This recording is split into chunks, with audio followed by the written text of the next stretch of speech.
Les douanes américaines et la protection des frontières ont une mission presque impossible.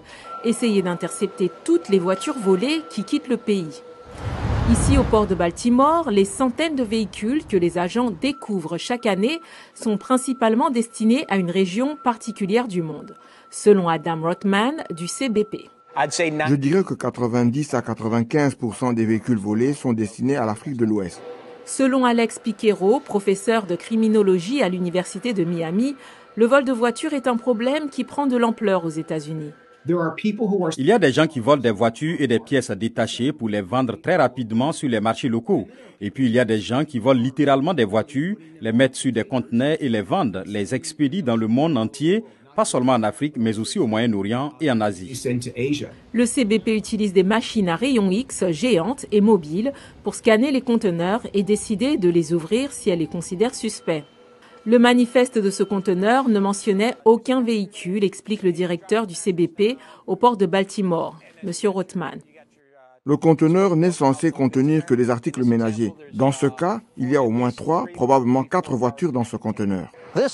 Cette Mercedes-Benz de 2021, d'une valeur de 48 000 $, a été achetée frauduleusement dans l'État de l'Ohio avec une identité volée. Elle a été interceptée ici, dans le Maryland, et devait être expédiée au Togo, pays d'Afrique de l'Ouest.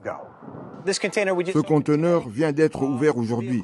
Le véhicule au-dessus, la Honda, nous avons déjà vérifié grâce au numéro d'identification qu'il s'agit d'une voiture volée. Il y en a 2 autres à l'arrière. Les forces de l'ordre affirment que les criminels louent souvent des voitures pour une période de 30 jours, conduisent les véhicules directement dans un conteneur et collent un faux numéro d'identification du véhicule sur le vrai. La voiture ne sera pas déclarée volée avant 1 mois. D'ici là, elle pourra déjà se trouver sur un navire en haute mer. L'équipe de M. Rothman espère intercepter ces voitures avant qu'elles ne prennent la mer. Nous avons remarqué que le chiffre sur le VIN ne correspond pas à ce qui est censé être sur un camion Ford.